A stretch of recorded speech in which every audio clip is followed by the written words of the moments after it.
శతమానం భవతి.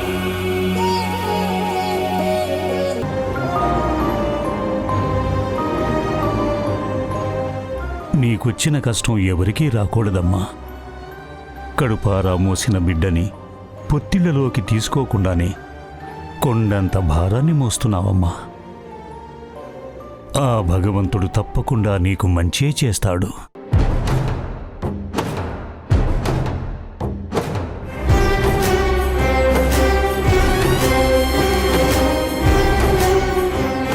జరిగిందేదో జరిగిపోయింది.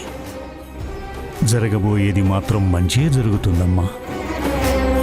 ఒకసారి నేను ఇల్లంతా చూడాలమ్మా. రండి గురుగారు, నేను చూపిస్తాను. వెళ్ళండి. ఇటువైపు.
చెప్పండి స్వామి, ఏదైనా పరిష్కారం ఉందా?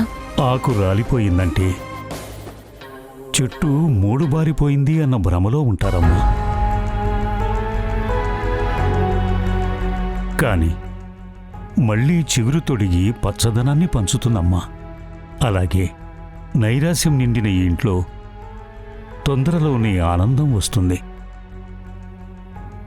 దానికి తగ్గట్టుగా ఒక శుభకార్యం జరిపించాలి. అది నాందిగా ఈ ఇల్లు మళ్ళీ ఆనంద నిలయంగా మారుతుందమ్మా.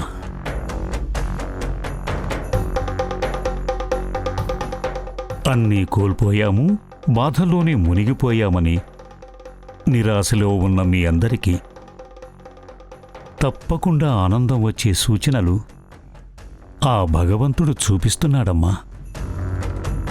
అందుకే ఈ ఇంట మళ్ళీ పచ్చటి తోరణాలు కట్టాలి. పూలదండలతో ఈ ఇంటిని అలంకరించాలి. ఈ ఇంట్లో ఒక వేడుక జరగాలమ్మా.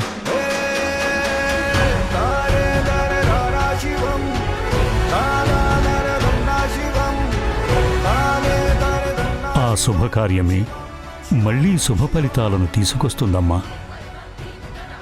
అది ఏంటి అన్నది ఆ భగవంతుడు తప్పకుండా మీ ఆలోచనకే తీసుకొస్తాడు. చాలా సంతోషం గురువుగారు. ఇక నా ఇంట్లో చిరునవ్వు అనేది ఎప్పటికీ కనిపించదు అని అనుకున్నాను. వీళ్ళందరి బాధని చూస్తూ నేనెలా తట్టుకోగలను అనుకున్నాను. కానీ మీరొచ్చి మనసుకి ప్రశాంతనిచ్చేటువంటి మాటని చెప్పారు. తప్పకుండా శుభకార్యాన్ని జరిపిస్తాను. అది ఏంటి అన్నది మేం తెలుసుకున్నాక మీకు కూడా వినిపిస్తాను. శుభం భూయాత్.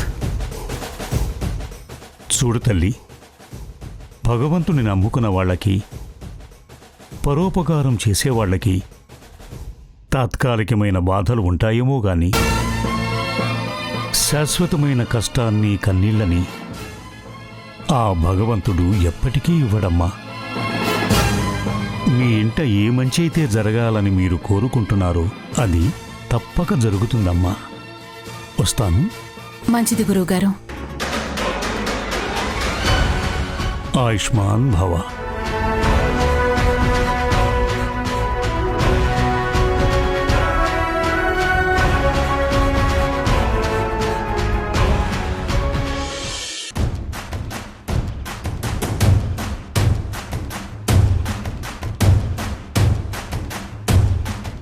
స్వామి, ఈ ఇంట్లో మళ్ళీ ఆనందం రావాలి అంటే శుభకార్యం జరగాలని గురువుగారు చెప్పారు.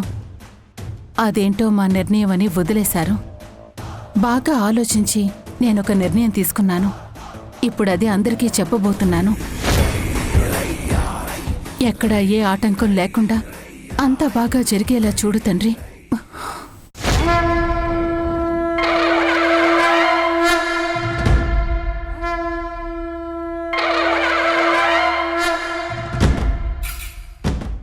అమ్మమ్మా,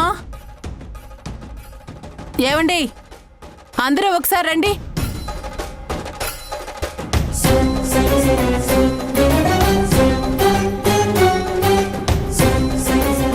ఏంటి ఊర్మిళ, అందర్నీ అలా ఎందుకు పిలిచావు? మీ అందరికీ ఒక శుభకార్యం గురించి చెప్దామని పిలిచాను.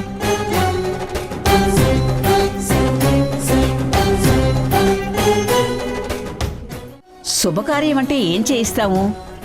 ఇప్పుడు చేయడానికే ఉందే. ఈ ఇంట్లో పిల్లలు సంతోషంగా లేరు. మనం ప్రశాంతంగా ఏదీ ఆలోచించలేకపోతున్నాం. వాసు పరిస్థితి కూడా అలాగే ఉంది. మరి ఇలాంటప్పుడు శుభకార్యం ఏముంది జరిపించడానికి? మనమందరం ఒకే ఆలోచనతో ఉన్నాం.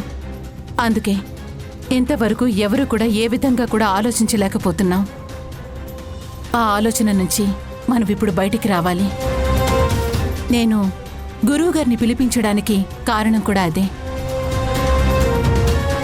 వారు ఈ ఇంటి పరిస్థితిని చూసి మళ్ళీ ఈ ఇంట్లో నవ్వులు పూయించడానికి ఒక పరిష్కారం చూపిస్తారు అనే నమ్మకంతోనే రమ్మని చెప్పాను.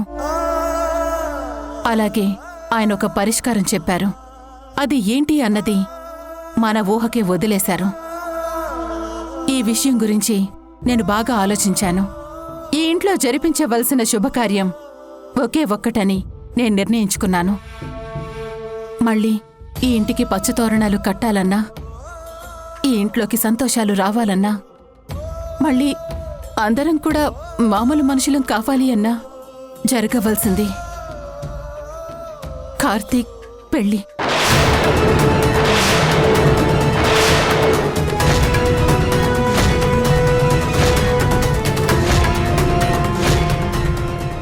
ఏంటమ్మా నువ్వనేది? నాకు పెళ్ళా?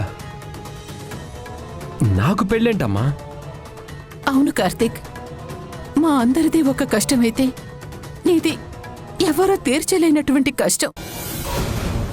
మా బాధకి 4 ఓదార్పు మాటలు చెప్తే ఎంతో కొంత బాధ తగ్గినట్టు అనిపిస్తుంది. కానీ నీ బాధని తీర్చడానికి ఇంతకు మించి నాకు ఎటువంటి పరిష్కారం కనిపించలేదురా. అందుకే నీకు నీలిమకి పెళ్లి చేయాలని నిర్ణయించుకున్నాను.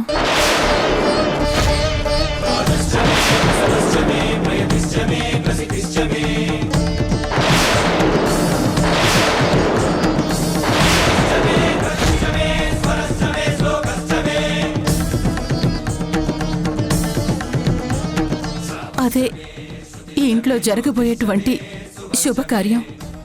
మళ్ళీ ఈ ఇంట్లో పరిస్థితులు సాధారణ స్థితికి రావడానికి ఇదొక్కటే పరిష్కారం. ఇదే నా నిర్ణయం.